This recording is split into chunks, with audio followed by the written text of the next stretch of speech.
Well, hello and welcome to the channel. My name's Johnny and you're watching Hillbilly Modeling.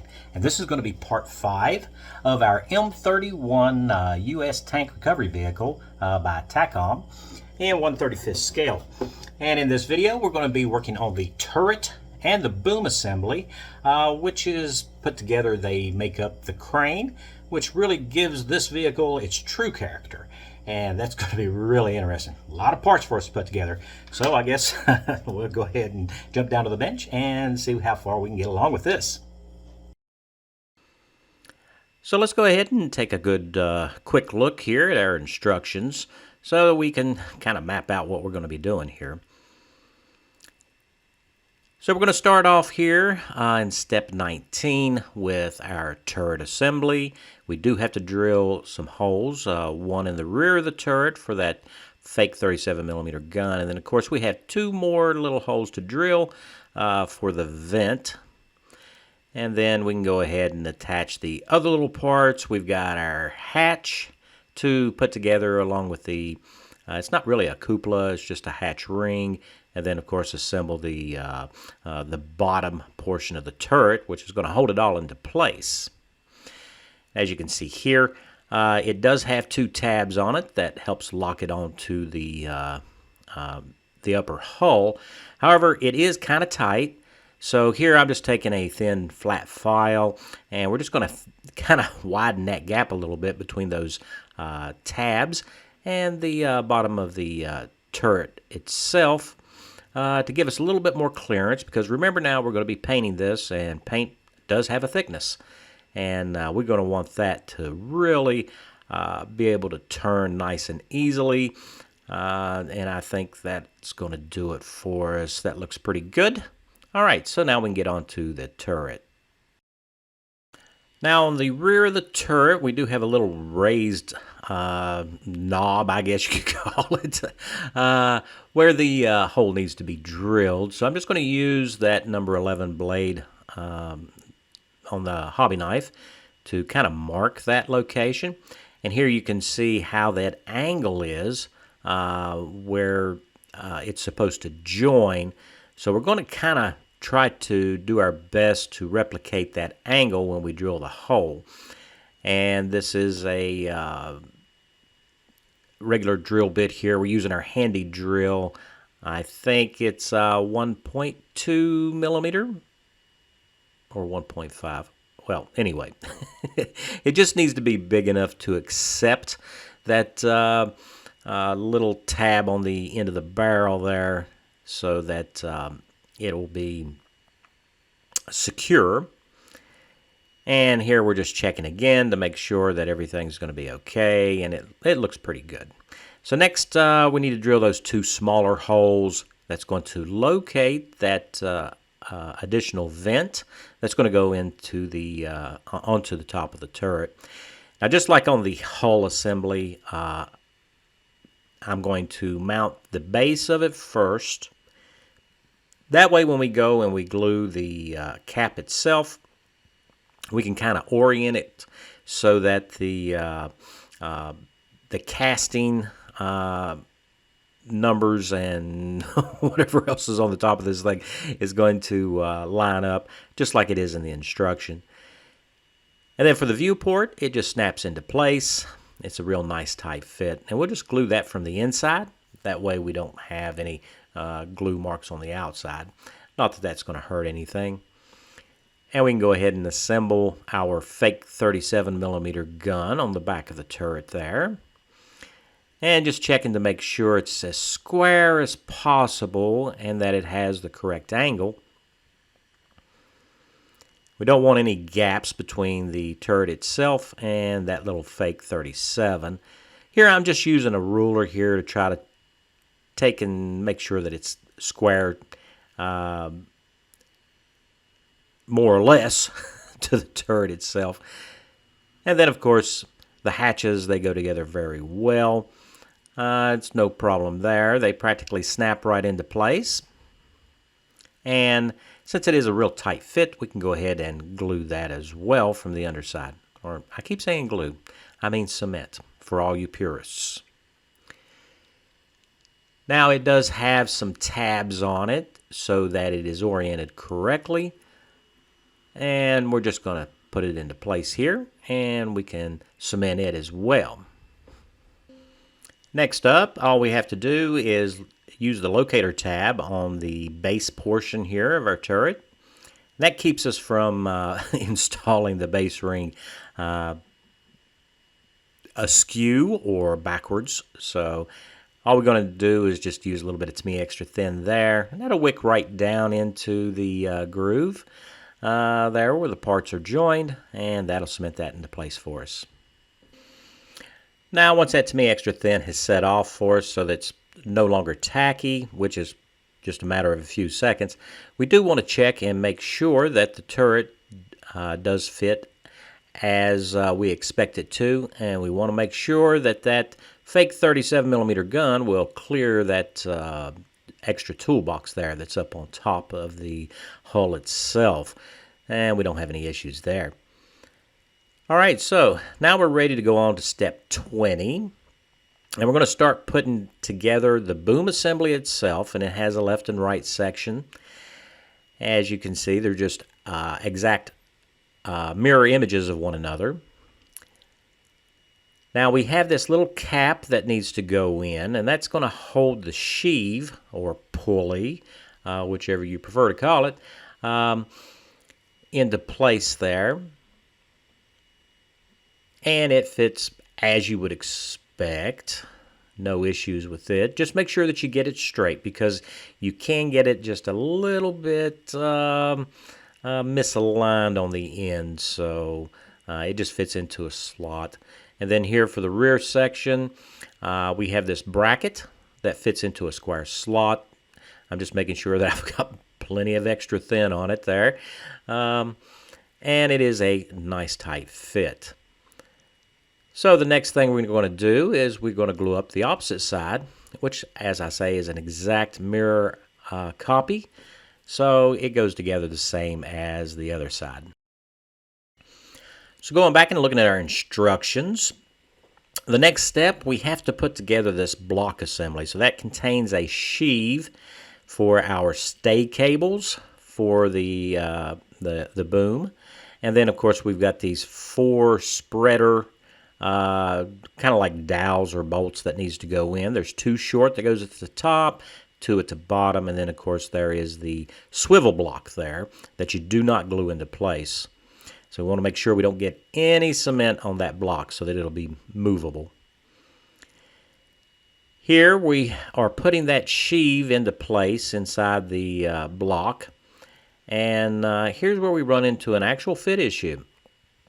As you can see here, that block, or the sheave I should say, or pulley, is actually a little bit thicker than it's supposed to be. So that's kind of a problem. But that's okay. That's pretty easy to take care of. So what we're going to do here is on the locator pin, on one side of it, we're just going to make us a little indentation here with our hobby knife. And next up, I'm going to use the plate for the block to size up a drill bit for the size of that pin that goes through that sheave, because we're going to drill it out. And maybe I'm just being a little bit more technical than I need to be, but I do want this located correctly in the block. So I'm just going to drill out a hole through this sheave so that it later on we can insert a piece of sprue into it, because what we're going to do is we're going to sand this thing off. And if I drilled it straight, we should have punched almost dead center there through the other side. So that looks really good. I'm kind of happy with that.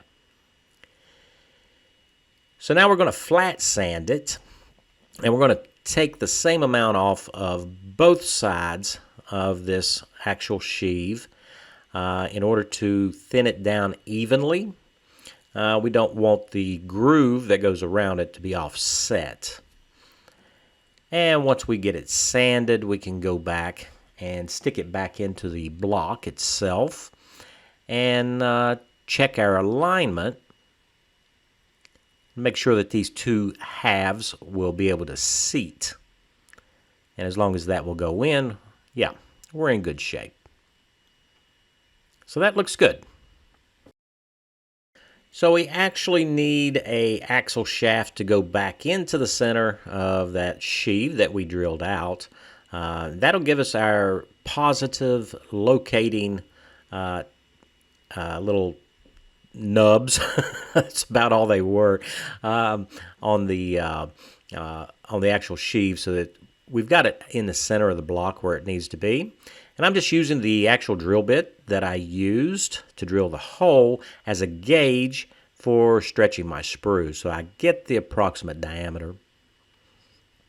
And here we've cut that little center section of our stretch sprue out. And all we got to do now is just simply cement it into place. And with that done, we do need to trim it down. Here I'm just going to use my sprue cutters here and kind of nip off all the excess, as you can see right there. Now it's still sticking up a little proud because the actual hole that it goes into is really kind of shallow. So we'll just sand it down until we get a good fit, and we'll do that to the opposite side as well. Now, once we've got that taken care of, we can go ahead and locate it into place and use a little bit of Tamiya Extra Thin to secure it, because it's not a rotating part. I mean, it would be on the real vehicle, but in this particular case with this kit, it doesn't have the need to move. And we will cement the other side of it. And I want to put a little cement also on those pins that keeps the cable from coming out. All right, so with that done, we can go ahead and concentrate on these 4 pins. Now we have 2 short pins at the top, and because of the shape of these side brackets, the 2 lower pins are longer. And it's, you know, when you're aligning so many parts, it can be a little difficult. So what I've decided to do, as you can see, is to put a little bit of Tamiya Extra Thin in the locator holes, and then we'll just stick these pins or cross bolts. I'm pretty sure they was just big long cross bolts into place. And we can also put our end sheave for the end of the boom into place as well. Now that block that we assembled, that we had the problems with the fit, just slides on to that top forward pin. And now we're just going to put some Tamiya Extra Thin into the receiving holes on the opposite side. And of course on the sheave itself, because that sheave is just kind of there for looks, really. I mean, it's not an operational sheave, so it'll be fine, I'm sure. And here we're just going to go ahead and align the other side. Now you do have the possibility of this kind of not being square and maybe racking a little bit, so we want to be careful with that. And we want to do all these steps as soon as we can, one behind the other. Here we're inserting that block that is actually part of the mechanism to raise and lower the boom, but it needs to swivel. So we want to make sure that there's no cement on it whatsoever. And then we need to continue on. So these are the plates, and up next to the end of the boom here, as you can see, there is 2 of them. There's a top plate and a bottom plate.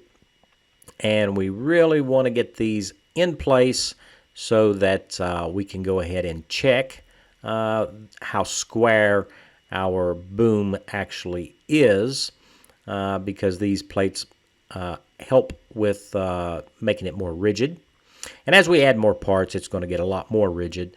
Here we're putting on that lattice that is part of the stiffening and structural integrity there of the boom itself. And it has pins that helps align it up.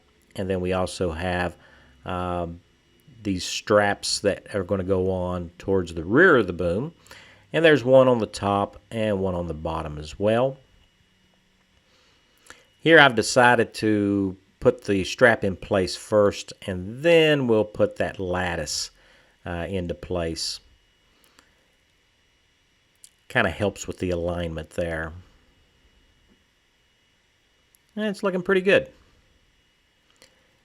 It's starting to look like an actual part of a crane. So we want to make sure that everything is square before we continue. So next up we have a kind of a tow bar assembly here that is stowed on the side of the boom itself. So we have one leg that has two pieces to put together, and then we have an additional bracket, and you're supposed to cut the bottom of the pin that's in that bracket, which is what we're going to do. And the reason for that is because we have to kind of stretch it to get it to go over top of the actual tow bar. So we'll go ahead and accomplish that. So I've oriented the bracket with the bolt head away from the opposite side that I want to cut. And we're just going to very carefully slice through the bottom section of that pin right there. And that's going to give us enough play that we'll be able to stretch and spread that open without breaking anything. So we're going to move on to the other leg of the boom. And we are just going to glue it right up next to that shackle. And it is a keyed connection point. So I just want that to set up a little bit. And while that's setting up, we're going to press our bracket over top of that shackle, and it will slide right over top of it. And you need that extra room so that it'll be able to spread apart. That's why we had to cut that pin loose. And now I'm going to insert the other leg that we put together and just snap it right onto the adjoining piece that has the lunette or the eyelet on it for towing. And we'll just cement that together. Now it's important not to cement the bracket itself that we slipped over yet, because we're going to have to locate that on the side of the boom. If you cement it onto the legs of the tow bar, you're not going to be able to move it. So next up is a pin bracket that needs to go onto the side of the boom. And then that tow point on the actual tow bar is going to slide over top of it. Before we do that, we'll put a little bit of To Me Extra Thin here at that location where our side bracket's going to go. And we'll just slip it into place and press the bracket onto that actual side frame on the boom, and just make sure it's square. And there we go. I know that's a lot going on, but it's not difficult. And the plastic is or polystyrene is of the sort that it actually will move quite a ways without actually breaking. So that's not a real problem with this kit. So next up, these go onto the top of the boom itself, but we're going to kind of leave them off for now because we're going to paint them up separately. We'll just set those aside. And now we can move on to the rest of the build for our boom assembly. So in step 21, this is the actual piece that's attached to the turret. So it has a roller on top and it has a pivot pin on the bottom. And then we have the two sliding jacks or braces that are attached to the actual boom itself. So we're going to go ahead and get those taken care of. So this is a non-functional roller, and with as many functional parts as there are, it's kind of funny that they've decided, that you don't need to move these parts, which in reality, you really don't. So it's not a problem. However, the pivot pin is supposed to be left uncemented.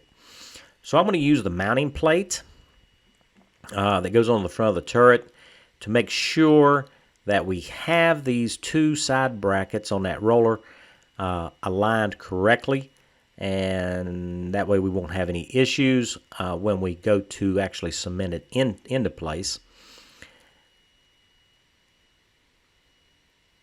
And then we can just slide our pin into place here. And we're going to leave that without any cement. So now there are 3 pieces for these braces. And as you can see, it's a hollow tube. And with that hollow tube on the very end, there is a positive stop. And it's, as you can see there on the end. And then for the internal moving part, it has an opposite stop. So I guess the theory is it's not supposed to pull out. So if I do this right, hopefully it'll still work when we get done. So we have these 2 side sections that we need to put together. And there are no locator tabs down the side of this thing, obviously because there is a round part that's going to be cemented, or I mean not cemented, but moving inside that tube. So we have to very carefully glue the outside shell together. And we're going to start up here near that attachment point where it's attached to the boom itself. And we're just going to make sure that everything is lined up. And as you can see, it kind of springs away. It's kind of bowed a little bit, but that's okay because that's actually going to work in our favor. Because what we're going to do is we're going to work our way down the length of this.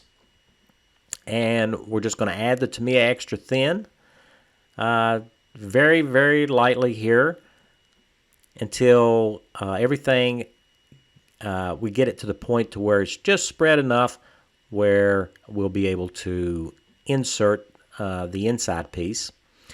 And then we're going to add our Tamiya extra thin. Now, here's where we got to be really careful and make sure that we don't have very much Tamiya extra thin on the brush of our applicator, because we just want it to wick into that seam at the very end and not attach itself to the internal part. So with those done, we can move on to how it's attached to the boom itself.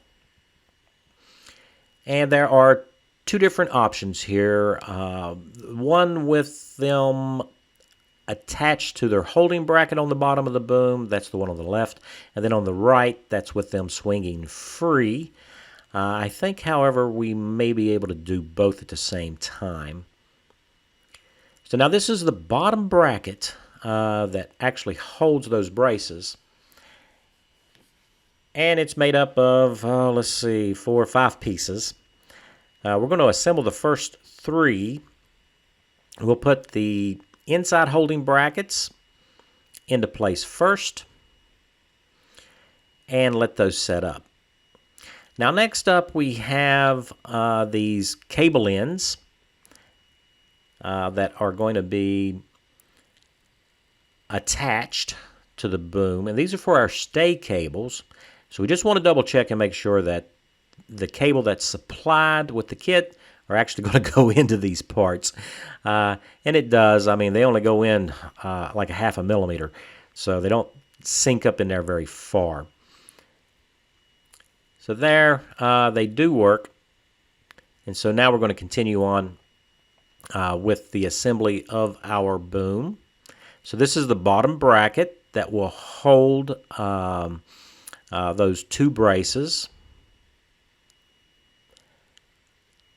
Now, while we're waiting for our bracket to really set up and stiffen really well for us, we are just going to sand down really lightly here the outside of these, the tubes for these brackets. And I didn't find the need to actually do any filling on these. So there is a pin that it goes on to, and then of course we've got the half pin on the bracket. And this is how these are stored underneath the boom itself. So with that long brace installed, we'll put our cable into place. And then there's a bracket that goes over top of everything. And that kind of secures and sandwiches everything together. So we'll go ahead and cement that into place. We want to make sure, though, that we don't get any cement on those braces or onto the cable ends, because those actually need to be able to swivel so we can line everything up. So there is also a little nub for the locating of those support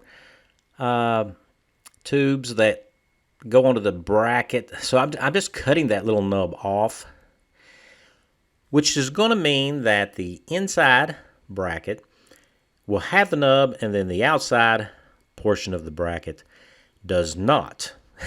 So if you're following with me, the whole idea is that maybe I'll be able to snap these support braces into place, and then snap them back out if I want to display the model in a different configuration. So with those parts glued on, we're going to let them set up really good, and then all we got to do is pop the pivot point with the roller on it into the pivot area there of the boom itself. Now the opposite side of the boom is assembled the same way with our brace. I just slide it into place, and it'll be the exact same as the previous side that we just did. So next up, I guess, is step 21. Yep. Nope, I'm sorry. 23. Here we go. Step 23.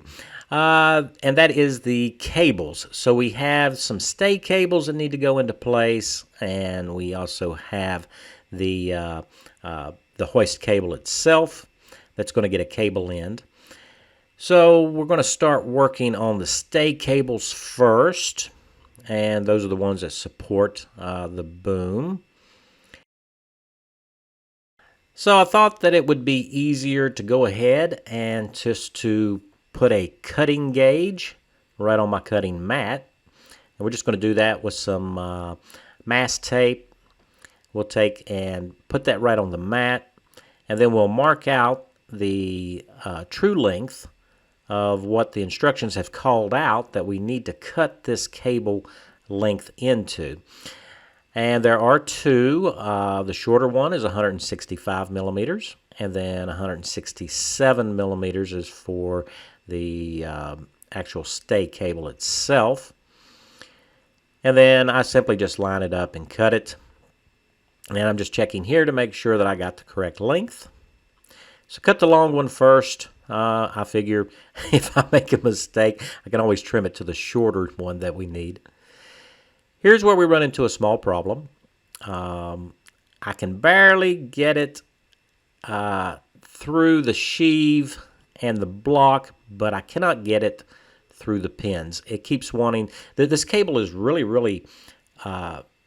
wound with really fine copper strands, and it's just too big. It just does not fit at all. Now, I might have been able to get it in there had I put the cable in when I assembled the block, but I didn't really think about it. I thought we would be able to get this flexible wire cable to go, but it just keeps kind of fraying up on us. It's really not working for us. So I decide I need to double check, because the instruction says that we're supposed to wrap it once around this actual roller here. I don't know why you would do that in real life, but that's what they're saying in the instructions. And as you can see here, I've just got the roller clamped to the plate that it's supposed to be, or that it is actually going to be attached to. But anyway, the cable will not go up underneath it, not at all. And as you can see here, if I force it up underneath it, it just lifts the bracket completely away from the plate. So I don't know if they either gave us the wrong cable or that's just the way it is. So I think what we're going to do is, as you can see here, this is where they have decided that we should wrap it around that roller. And I don't know why you would want to do that, but we're not going to anyway. We're going to change it up a bit.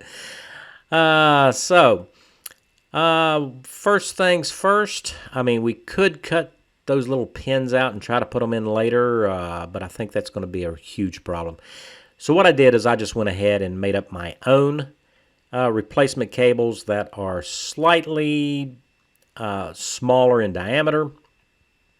Actually, it's a lot more smaller in diameter, as you can see here. And I've made cables before, tow cables and what have you on the channel, so we're not going to do that in this video. If you guys would like to have a video where I show you how to make these, just let me know, and I'd be happy to do that. But for the sake of time, what we're going to do here is we're going to take this stiff automotive cable that we made up, and we're going to cut it into pieces. Because it is really stiff, we're going to have to assemble it in 2 pieces, which is okay because this is actually going to work out better for us, I believe. So the part that goes around the sheave, or the pulley, depending upon however you prefer to call it, we're just going to curl the end of it, and I'm just using a paintbrush to do that.